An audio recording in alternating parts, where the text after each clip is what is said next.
Today, we are going to talk about a piece of Solartopia having to do with agriculture and the growing of food.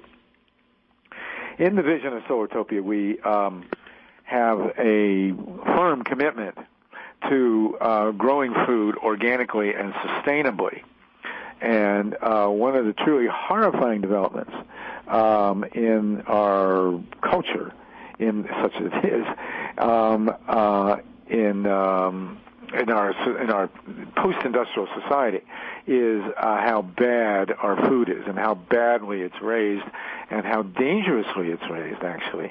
Now, that involves not only chemical agriculture, but also what's being done with our seeds and how food is raised. And, of course, we've had this horrifying development of genetically modified food. And so we have with us today, and we want to go into great detail. I mean, we see GMO as a big bugaboo on something that's really a problem, but we have Nick Brannigan. Nick, are you there? Hello? Yes, are you with me? I'm here. Nick? Yes, this is Nick. Nick, how are you? It's Harvey Wasserman. Glad you're with us today. Great. You'll be with us for the full hour. We are going to go in great detail, excruciating detail, genetically modified detail, actually, about what's happening with our food and what Monsanto and all these other companies are doing. I'm looking at your website, whatamiEating.com. Is that it? I'mEatingWhat.com. Oh, so that's a different one. Is I'm Eating What different from What Am I Eating? Yeah, two different websites. Oh, cool. All right. Okay, so I am going to go. Did they rip you off, or what's the deal here? I never heard of them, so. Well, there's one that's got What Am I Eating, and it's got a picture of some really awful-looking halibut on it, but that one's not yours. You are WhatAmIEating.com. No, I'm eating what. I'mEatingWhat.com. Okay, so I'm going to have to call that one up. The internet is a wild and various place. There's no doubt about it. So tell us, Nick. First of all, let's start from the bottom line here. What is the problem with genetically modified food? Why are you out there fighting genetically modified food? Well, there's lots and lots of health risks being associated with genetically modified foods. And just one thing I pointed out off the bat is there's in my booklet, I'm Eating What, there's documented health risks in there. But since this booklet's been put out, not even 2 months ago, there's already new studies come out against the safety of genetically modified foods. Well, what about genetically modified food is unsafe? Well, studies have shown that they've affected the Sertoli cells when fed to rats. Sertoli cells, they're in the testicles. The main function of them is to produce sperm in males. It's also been well documented that it's taken away the body's ability to get rid of toxic substances in the body.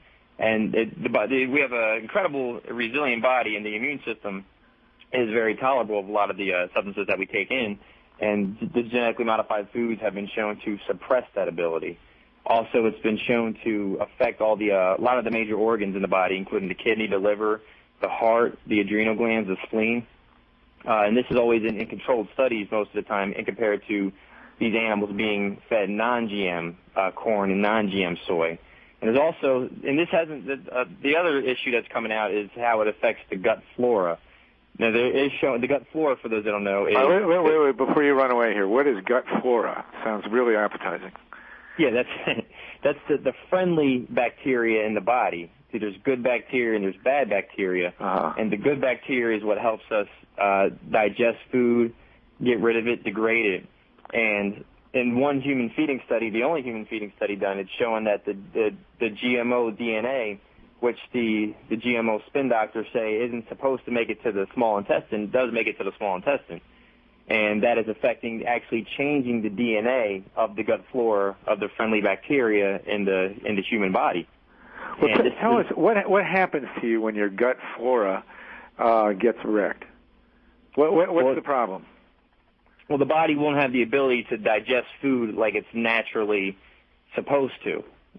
Now, there's a new film coming out yet to be titled, and they have a lot of documentation from farmers and veterinarians showing that they're having this not in the cows, but in the smaller animals like the sheep and I forget what they're called, but they're a miniature type cow and goats, that they're having a lot of undigested food. So they're actually being bloated and dying because of that. And they're linking that to the GMO feed that they're being fed. So when your gut flora is not working properly, food doesn't get digested properly. And obviously that's a big problem for human consumption, as well as the farmed animals that are being fed this GMO feed as well. All right, so tell me, what exactly is GMO? What do they do? And what they do... Well, let's do that first. What is genetically modified food or organisms? Well, there's three types of genetically modified crops. Well, there's three different ways they genetically modify it. There's more than three types of crops. One way is that they always take a foreign gene, a foreign bacteria, and they insert it into the DNA of a plant. For example, they'll take a gene from bacteria, insert it into corn. They'll do the same thing with soy, and do the same thing with a couple of other crops, which would never happen in nature. So the first type of crop is a type of crop that produces its own insecticide. This is mainly done with corn and with cotton. So instead of the farmers spraying these crops with this toxic insecticide or pesticide, it actually produces it in the plant. So when you bite into a genetically modified corn that's been modified in this way, you're actually biting into what the EPA, the Environmental Protection Agency, has as a registered insecticide. The second type... Wait. All right, so now what you're saying then is somehow these mad geniuses have found a way to put an insecticide into the structure of the plant so that when you eat this vegetable or whatever it is, the insecticide, the chemical-based insecticide, goes in your body. Is that correct? Yes. What they use is the Bt toxin, which is a natural insecticide, but that they actually spray on organic corn. But they've taken the gene from that Bt toxin and they put it directly into the plant.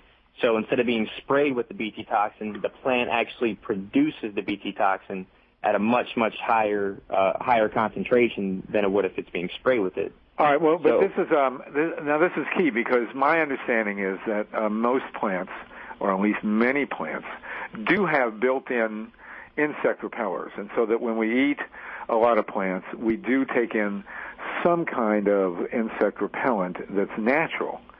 And so what you're saying is that they've taken, or whoever is doing this has taken that natural thing and up the ante. Is that correct?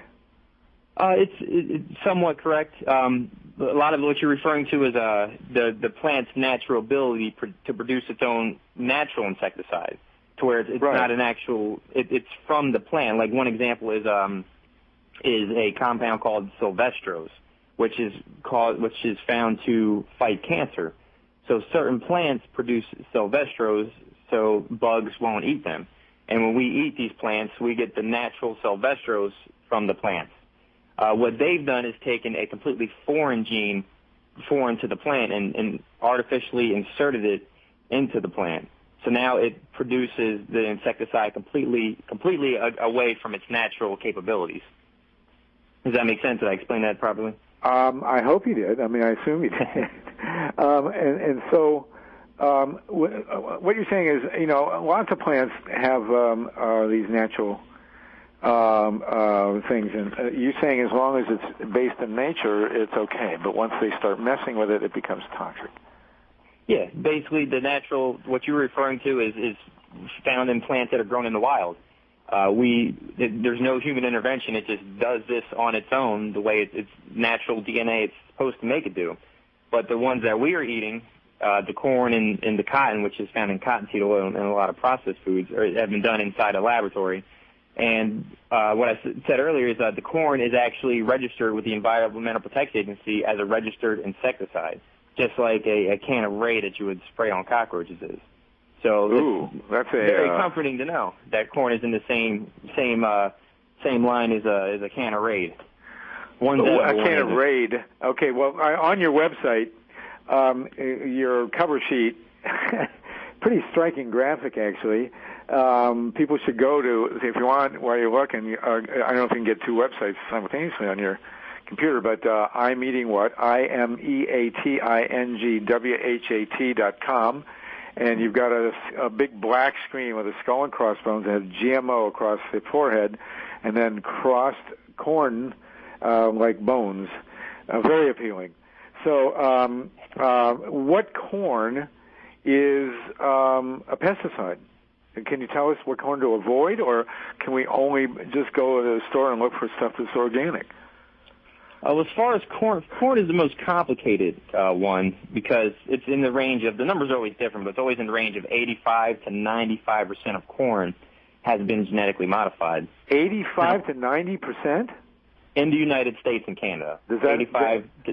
The number I consistently see is 88%. I usually see a number over 99%. So I'd always say 85 to 95% of corn has been genetically modified. Now, why corn gets complicated is because the problem with cross-contamination through pollen drift. These bugs, or more bees and butterflies, but all types of insects carry the pollen of these corns when they of the plants when they pollinate them. So this pollen travels hundreds and hundreds of miles, and the pollen that these bugs are carrying actually contains the genetically modified DNA. So if you have a genetically modified corn in one part of a state and you have an organic corn in another part of a state, it is possible for that organic corn to contain the genetically modified DNA. And the issue with the process of the USDA National Organics Program is they don't test it for genetically modified DNA. They just test it to make sure the farmers are growing the corn in line with the organics program. So it is possible you can buy corn labeled organic, and it will contain the GMO transgenic DNA. The only way with corn, there's almost no way to avoid it 100%.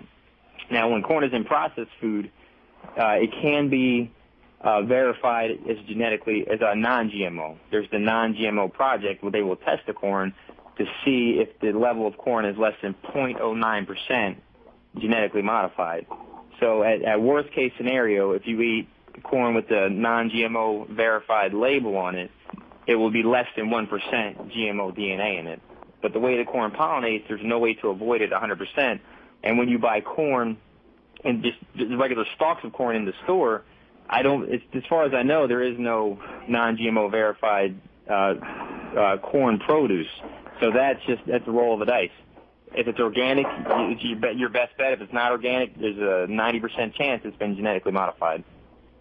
Man, that is really depressing. What you're saying then is that the people who introduce genetically modified corn into our ecosystem, planetary ecosystem, have compromised essentially all corn, no matter how it's grown. Is that what you're saying?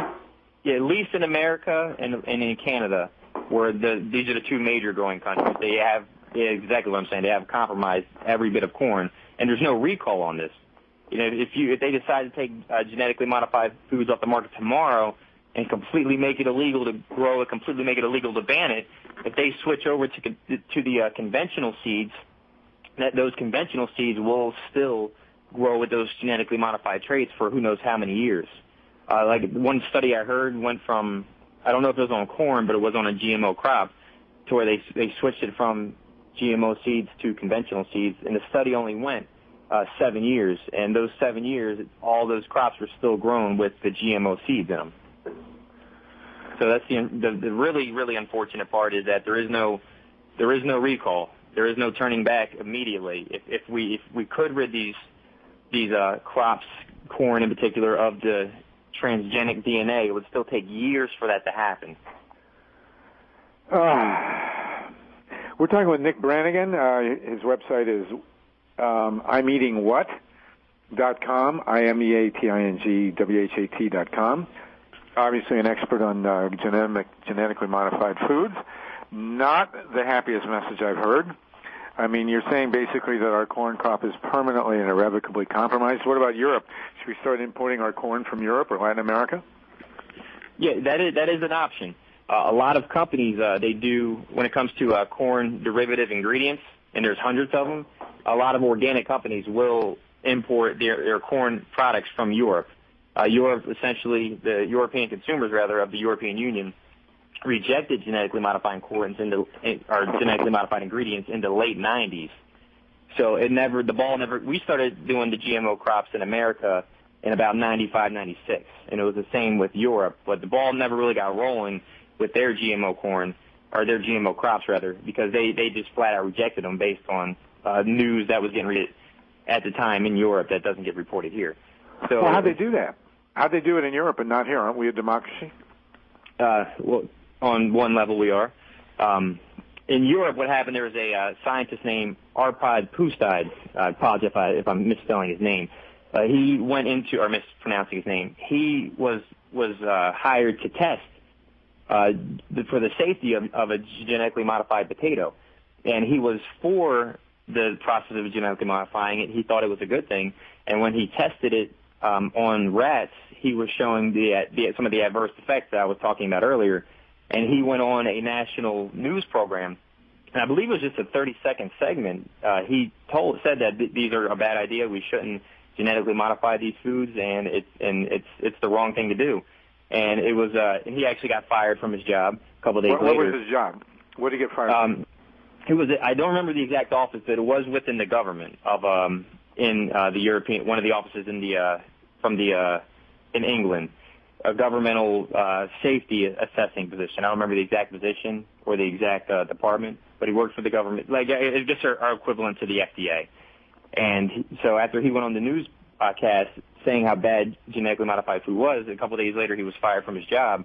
But that 30-second or 60-second clip got so much attention that the consumers of the European Union said that they did not want genetically modified food in their groceries. So essentially, the biggest, I believe at the time, the biggest grocery company, Unilever. What's it called? Unilever, Unilever. Yeah, they're the guys that bought Ben and Jerry's. Yeah, but they were unable. Thankfully, they were unable to genetically modify Ben and Jerry. That would be bad news. So what happened then? Unilever made a public statement saying that they would no longer they wouldn't carry genetically modified products or genetically modified ingredients in their products. Uh-huh. And a couple weeks later, some of the bigger brands like Nestle followed, and eventually all the major food processors in the European Union said they would not carry these ingredients anymore. And their American counterparts. Go ahead. I'm sorry. Why are we stuck with this crap here in the United States and don't have it in Europe? I mean, that's really infuriating. What happened here? We've been in the dark about it. The Americans didn't get the proper. There was no media about genetically modified foods being around. When it comes to the mainstream media, they're co-opted by the corporations, and one of the big corporations, obviously, is Monsanto, that is behind genetically modified food. And a lot of these companies, like Monsanto, Walmart, McDonald's, when you start to look at the backgrounds of these companies, who's on their board of directors, they're all kind of intertwined at some level. And all these big corporations are intertwined with the media. So you never hear anything about GMOs in the mainstream media.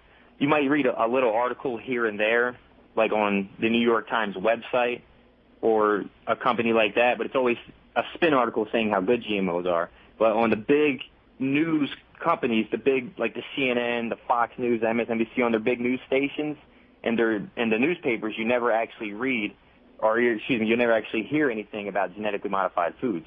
That's why so many Americans are still in the dark about what they're eating every day. Well, that's pretty amazing. So do we have any documentation of people actually being harmed by genetically modified food? Well, there is no documentation because the studies haven't been done. They've been on the market now since, like I said, 96. So we're going on 2 decades, 16 years now. And there's a lot of documentation showing certain food allergies have gone up. Irritable bowel syndrome has gone up in the past 15 years or so. But there's no documentation because there's no study has ever been done. And a lot of the spin artists will point that out. Well, there's no evidence that there's any harm done to humans. Well, why would you put this food on the market without any testing being done on the possible long-term effects of human health? So there is no documentation, quite frankly, because no one has done the studies. Well, that sounds awful familiar. Having dealt with nuclear power all these years, we won't go into that right away, but we'll come back to that. What other foods are, in addition to corn, are genetically modified that you consider dangerous?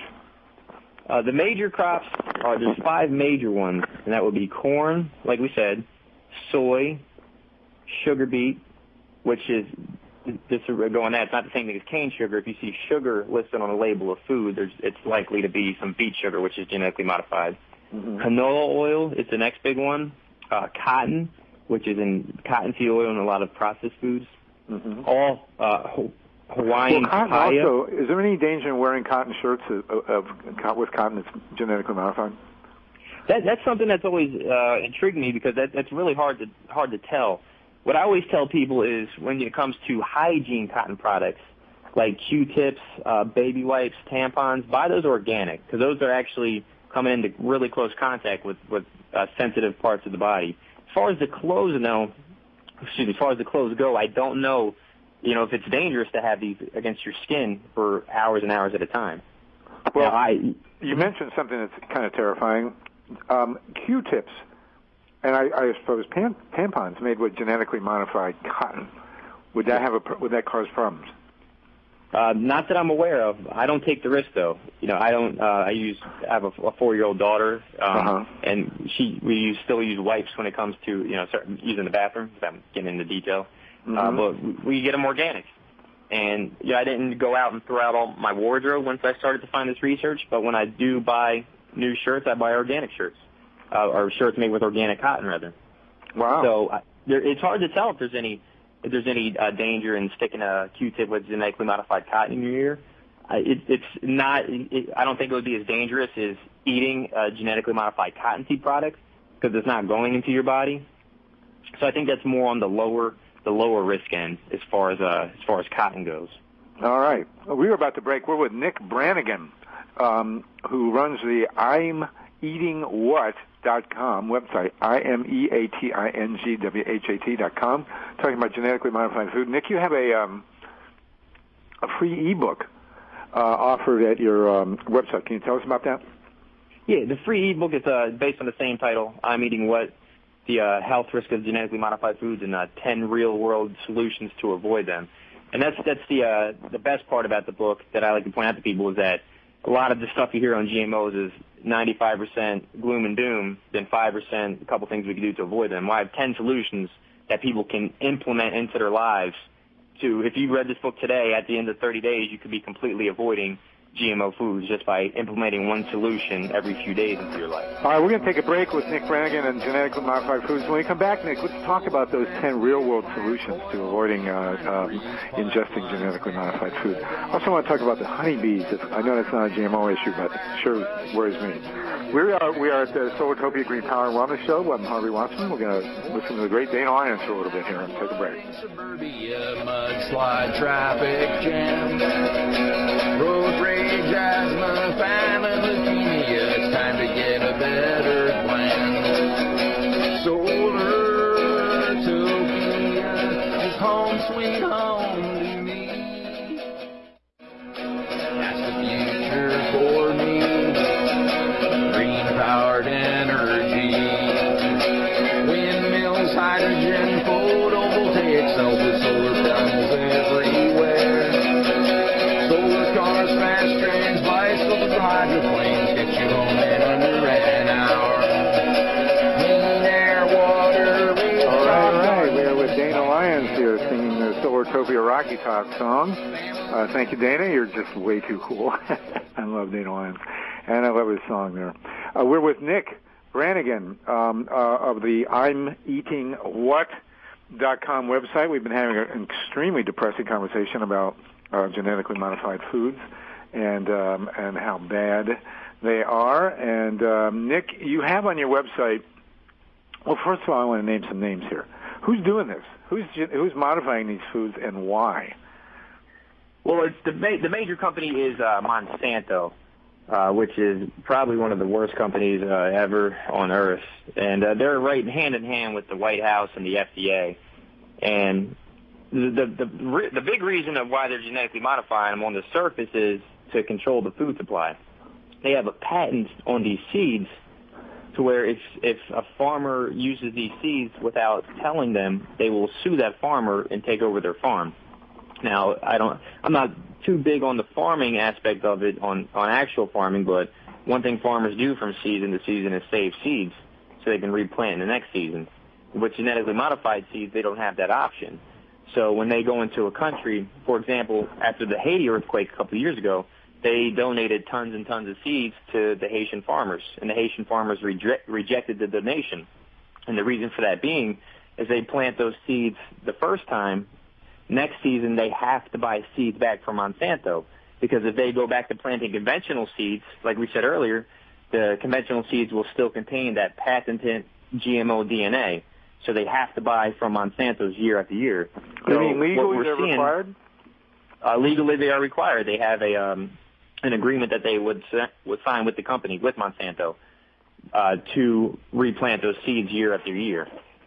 Did all the farmers in Haiti reject? I mean, they must have been organized somehow. Yeah, there was a small group of farmers, an actual coalition of farmers. I don't know the name offhand, but when the seeds came in, the leader of that movement met with the head of the agricultural department in Haiti and just totally rejected the seeds. And they even did a public demonstration of burning the seeds. Wow, far out. But we wouldn't be able to do that here in the United States now. Is that what you're saying? They could. Well, the farmers that are already in bed with Monsanto's, they don't have. They're really stuck. They have to buy from seeds from Monsanto's year after year. So if Monsanto decides to raise the price of seeds, those are the seeds they have to buy. If they go to another competitor and they plant different seeds, then that GMO DNA, if Monsanto's were to test for those seeds, that would be in patent infringement, I believe it would be. And Monsanto's would be able to sue that farmer. If that farmer didn't have the funding to fight them or to pay a settlement, they're going to take their farm over. And now, we did have a case like that in Canada, Percy Schmeising, right? Yeah, he was one of the farmers that actually beat them in court. How did he do that? His case, I don't know, without getting into full detail, which I don't know, but his case had to do with the cross-pollination, to where he never even bought their seeds. Somehow the DNA of Monsanto seeds got into his farm, and that could have been through the cross-pollination from a nearby farm. A truck could have driven by, and the wind could have blew seeds into his farm. So they actually tried to take his farm based on that patent infringement, and the courts in Canada found that they didn't have the right to do that. All right, so let's review this one. I mean, I read a lot about this case, and I was staggered. Here you have a farmer, and he's raising crops. His neighbor is raising GMO crops. Mm-hmm. His neighbor's pollen blows into his field without any kind of invitation or contract or anything. And because the pollen grows into his field and involuntarily on his part modifies his crops, Monsanto comes in and sues him for patent infringement. Did I get that right? That's precisely it. As insane as it is, that's how it works. They actually just had a case that was thrown out in New York by a bunch of organic farmers and organic seed companies to stop that from happening. And the federal judge said, well, there's no implication that Monsanto's would sue these companies for patent infringement in case of cross-pollination. So so they dismissed the case. And it is pretty ludicrous for the most part. But they said Monsanto sues around an average of 13 farmers a year, and I don't know how accurate that is. But they can take over a farm due to quote-unquote patent infringement. Totally insane, completely ridiculous. Even though the people involved didn't actually want their worthless, useless, sickening GMO food. Oh, I guess I'm expressing opinion here. Their GMO food. Now, what happens if you grow corn that's GMO modified, and then you want to switch to wheat or something else? Then what happens? That would be if Monsanto would decide to go after the farmer and sue them if the corn still has the genetically modified DNA in it. They would have to go to court and they would have to test their crop, but they could get them for patent infringement if the DNA is still in their corn. How often they do that, if they go by a case-by-case basis, I don't know. But what I'm saying is, let's say you're a farmer and you've made the horrible mistake of buying in and planting Monsanto's GMO corn. And then you say, well, I've had enough and I'm going to grow wheat. And I'm not going to use I'm not going to use genetically modified wheat. Can Monsanto still sue you? I don't think so, because as far as my research has gone, is that corn is only going to cross-pollinate with corn, and like species will cross-pollinate with like species. So that wheat shouldn't have the GMO DNA in it from the corn. But that's a little past my expertise, so who knows? But I think they would have a hard time suing someone over a wheat crop when they used to plant their corn. So I really doubt that. That's wheat as opposed to weed. Mm-hmm. Okay. Yeah, wheat. Yeah, gotcha. Sorry about that. Okay, so let me ask you a rhetorical question here. You have a company, and they have planted genetically modified stuff, and you are a farmer, and you have most definitely not planted genetically modified stuff, but the genetically modified pollen blows into your crop, and then Monsanto sues based on the genetic modifications that are involuntary that happen to your crop. How would you compare that to rape? Well, it's funny you mention that, because that's one of the things where I actually don't go, and not even just with the cross-pollination, but the whole process of making the seed into a genetically modified seed is they actually have to force that new DNA into the seed, and it doesn't always stick, and they do it multiple times until it does stick. And I tell people, I never said this publicly even in my work, but I tell people personally it's like raping the seed. Forcing something into it that it doesn't want and having to do it multiple times until the seed accepts it, well, not really accepts it, until it sticks in a very imprecise manner is kind of raping the seed. Right. And, of course, according to Rick Santorum, abortion is not allowed. So we once the seed is raped, they have to conceive, I suppose. Anyway, so this is a nightmare. Now, it's always important for an organizer to have a way out. On your ebook here on I'mEatingWhat.com, Nick Brannigan, you have 10 real-world solutions to avoid the health risks of genetically modified food. So I'm going to click on the free book here, and I hope people listening in will also do that. We are, by the way, at 888-874-4888. I always get involved with interesting guests like you and forget to give the phone number. So 888-874-4888. Please call in and talk to Nick Brannigan if you like about GMO. Okay, you got a beautiful little girl on your cover here. Looks not too happy about what she's eating. And let's see what these solutions are. Who benefits from GMOs? Of course, that's Monsanto. By the way, I read a history of Monsanto. Do you know what Monsanto means in Italian? No, what does it mean? My saint.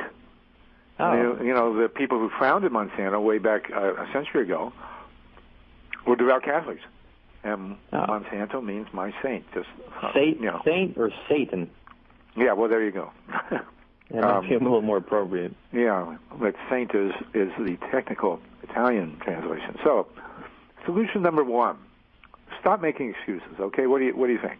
What's that mean?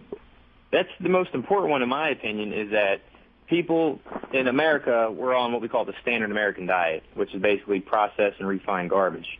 But we've been force-fed this stuff since we were children, and it's hard for our minds to accept change in a lot of cases. Is it garbage or is it poison?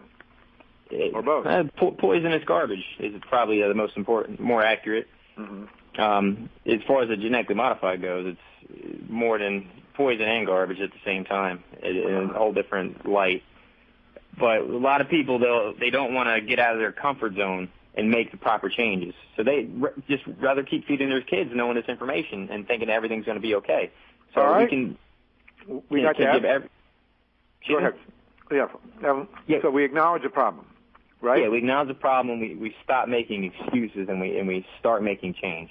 All right. So solution number two: know your ingredients. And you've got a yellow box here that says corn, canola, soy, sugar, all with exclamation points. And then smaller, it's got aspartame, which I've done a lot of writing about.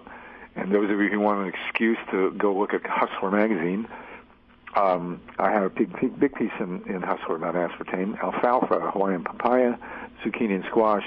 All right, so what are the ingredients we got to watch out for, and what are the red flags indicating GMO food? Well, if you read in the package, there's a lot of corn and soy derivatives, like MSG, monosodium glutamate is one. Xanth gum is a derivative of corn. Maltodextrin. Basically, if you don't know how to pronounce it, or if you pronounce it and you don't know where it comes from, it could be GMO. If it's not GMO, it's artificial, which is probably the next worst thing.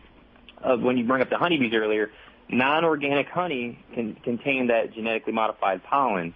And there's also been going back to the cross-contamination and not able to recall this crop, some long-grain rice that was genetically modified over a decade ago is still on the market as of a couple of years ago. Same thing with flaxseed in Canada. They stopped genetically modifying flaxseed in Canada in the year 2000. In 2009, they found genetically modified flaxseed. So those are more of the lower-risk ones, but they're to be considered, in addition to the major crops that we named earlier. Another one, hidden source that I'm big on that could be genetically modified is quote-unquote natural flavors. A lot of times there's corn derivatives in those that we're not aware of. Natural flavors can also include aspartame, I believe. Oh, is that a fact? I didn't know that. I think it can. But go ahead. That's a good enough reason to avoid them. Now, moving on to the next solution, number 3, is look for the non-GMO Project Verified label. So if you do see these ingredients on there, but they have the non-GMO Project Verified label on them, then they have been tested, and they contain less than 1% of any transgenic or GMO DNA in there. So those are usually okay. Same thing with organic, too. But again, going to the cross-pollination, if you see organic and it contains a soy or, more importantly, a corn derivative, it's a judgment call if you want to eat that or not. Personally, I try to eat organic and non-GMO Project Verified when I do eat packaged food. But organic, as you've mentioned, organic could actually still have GMO. Yeah, and that's why it's important to look for that, for the non-GMO Project Verified label. Now, who is the non-GMO Project? It's a third-party verification company, to where companies will send their product in to. No, they don't send their product in, but they send their products to get tested. Sign up to have their products get tested, and usually after harvest, the non-GMO Project will test the crop, being corn, soy, canola, whatever, to see if there's any genetically modified DNA in it. And if it's 1% or higher, then it gets rejected and they're not allowed to bear the seal. If it's less than 1%, 0.09 or lower, then they can have their products labeled as non-GMO verified. So it's a third-party system that's actually doing a very good job of listing all the products on their website at non-GMOproject.org, which are currently verified. Now, is this a non-profit organization, non-GMOproject.org? Yeah, it is a non-profit organization. And where are they based? Out of the state of Washington. Okay, and you must know these right people. now they just do American and Canadian products. They don't do anything outside of those two countries. Wow. All right, number 4, standard American diet, which we call SAD, consists mostly packaged, high-processed, refined foods. This type of eating is not exclusive to Americans. Most of these so-called foods contain GMO ingredients. Did you write this, Nick? Yes, I did. So-called foods. We're getting a little dicey here, but that's fine. So far, very few whole foods have been genetically modified. All right, so what do you mean by whole foods? Whole foods would be what you would find in the produce section of your grocery store. I would say well, this is the solution coming up, but getting more of the organic sections. Foods, by whole foods is foods that are not in a package, something that you don't necessarily open up a box, then open up a plastic bag to get inside of them. Because those foods people are estimating 80% genetically modified. I'd say near 100% of food that you find on the actual shelves have been genetically modified. Like whole foods are your whole vegetables, your whole grains like buckwheat, raw nuts, beans, sweet potatoes, avocados. You got your oils, too, which are not technically whole foods, but they're unprocessed, like olive oils, coconut oils, your fruits. Very few of these have been genetically modified. So if you have a meal consisting of all whole foods, for example, if you cooked some vegetables with a sweet potato as a meal, which is a meal, people say those are sides. To me, that's a meal. There's nothing genetically modified in that. So the more people switch over to whole foods, one thing I recommend is to start your day, just to start to make the change, have one whole foods meal a day. And that's at least one meal a day you're getting away from genetically modified organisms. All right, well, we started so what is genetically modified? We talked a lot about corn. There's number 2 in the U.S. was soy, and God knows everybody eats soy. How bad is soy? What's the deal? Soy, it's the second biggest crop. I believe it's 95% of soy has been genetically modified. Jeez. The difference in cross-pollination, without getting into great detail about it, is that soy doesn't pollinate the same as corn. Uh-huh. So if soy is organic or non-GMO verified, it's the belief right now is that it should be safe from the cross-pollination. Personally, I would still go for the non-GMO project verified. But again, one thing I didn't point out is a lot of meats. Meats and animal products, dairy products, are heavily contaminated with genetically modified organisms. Well, they eat, 90% of the grain we grow in this country goes to fatten beef cows. I mean, the number one agricultural product in this country is cholesterol. Yeah, that's precisely why is that most of the GMO crops, I believe the GMO crops themselves, 80% goes to feed these factory farm animals. And that transfers into the flesh and transfers into the milk and to the eggs of these animals. So when you eat eggs, dairy, meat that are non-organic, you are getting some of that genetically modified DNA. How does that translate into farm-raised fish as well? It could. Fish is one of the things I don't know too much about. Fish is the only flesh product that they have certain brands that have been non-GMO verified. So just the fact that there are fish companies that are enrolling in the non-GMO verified project, I would think that it would transfer into farm-raised fish if they are fed these GMO crops. Okay. So foods to avoid. Again, you mentioned corn and soy. What do they want? What are the primary foods to avoid GMO? The primary ones: corn, soy, canola oil, sugar that isn't cane sugar or organic.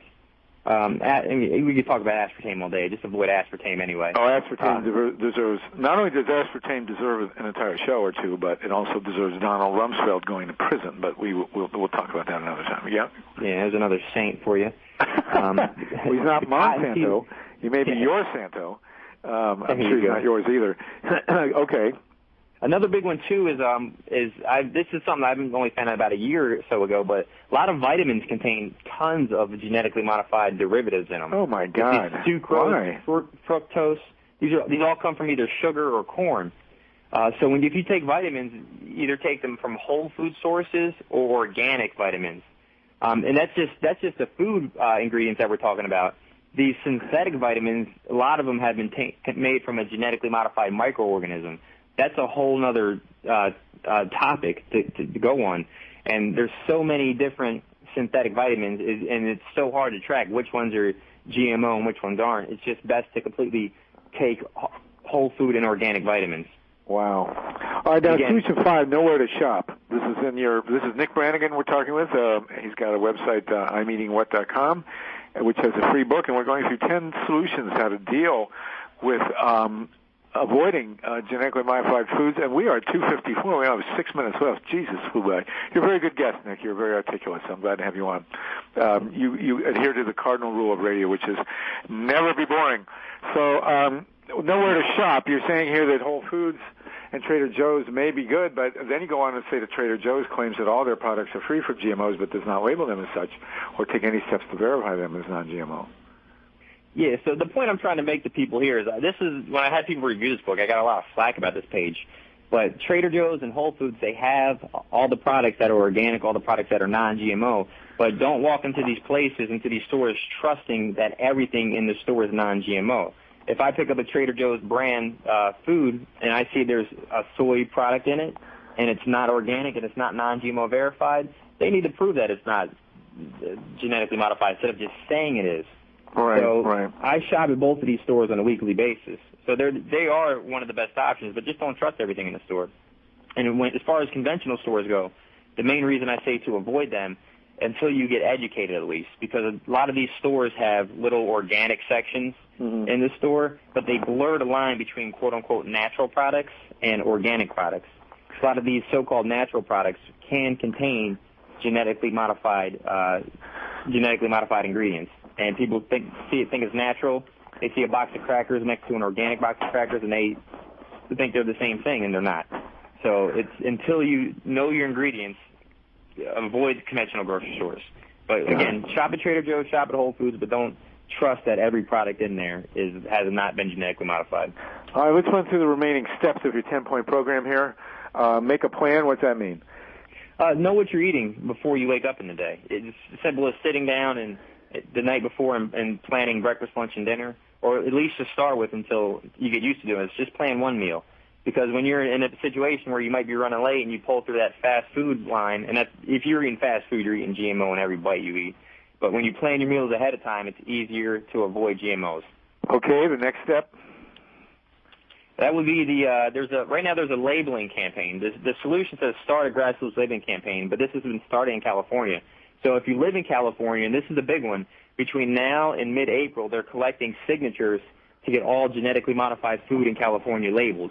So they're going to need roughly 800,000 signatures. And if they get those 800,000, in November of this year in California, the residents of California will get to vote on if they want all their packaged food in California labeled as genetically modified. And if okay, that all you passes, Californians listening in, make sure you sign the petition. Your next step? Next step is Solution 8, support non-GMO groups. They're all listed on here. There's a lot of great groups that do a lot of good work on genetically modified foods. Most of them are nonprofit. And a small donation here or there would be very supportive. And I suppose I'm sure your group, I'm Eating What, is supported by donations as well. I'm Eating What.com. Ninth solution: take advantage of social networking. That would be, take this interview when it's archived and post it on Facebook, Twitter. If you have those accounts, take non-GMO videos and post them on YouTube, and you could have 100,000, not 100,000, but 100 to 1,000 friends on Facebook that have no idea about GMOs. You could post an interview like this or just a simple picture on your Facebook, and 10% of them could actually change their eating habits based on one little move you make. All right, so everybody listening in, or when you download this, go ahead and send the URL everywhere. I'll get a URL for you, Nick, as soon as we're done, or within a short period of time. Number 10, keep talking about it. What does that mean? This is just a simple thing, is that people look at me like I'm crazy when I talk about, people in my daily life look at me like I'm crazy when I say I won't feed my daughter this food. And we get embarrassed that we eat different from everyone else, when in fact they should be embarrassed they're eating this toxic stuff and not knowing about it. So we got to kind of let go of our insecurities and our fear of criticism, and without forcing our beliefs on people, just talk about them whenever we can. And you might talk to 10 people, and one of them something might click, and they might change their eating habits. But don't be embarrassed about this. This is what's backwards in our society. We get embarrassed from doing what's healthy and what's right versus just going with the flow and going with the crowd and eating this garbage. All right, Nick Brannigan, you've been a great guest. Our flew by. Very good. We'll have to have you back. I'm EatingWhat.com. Nick Brannigan. GMO foods scare the hell out of me, but that's the way we go. So we'll take care of this. We'll deal with it, and we'll keep on fighting. Well, this has been the Solartopia Green Power and Wellness Show. Harvey Wasserman, your host. Nick Brannigan, the guest today, talking about genetically modified foods. Next week, another show for getting us to Solartopia. Thanks so much, and do spread this URL. And the garden was lost, and so we had to work to pay the cost. And so we went digging into the ground.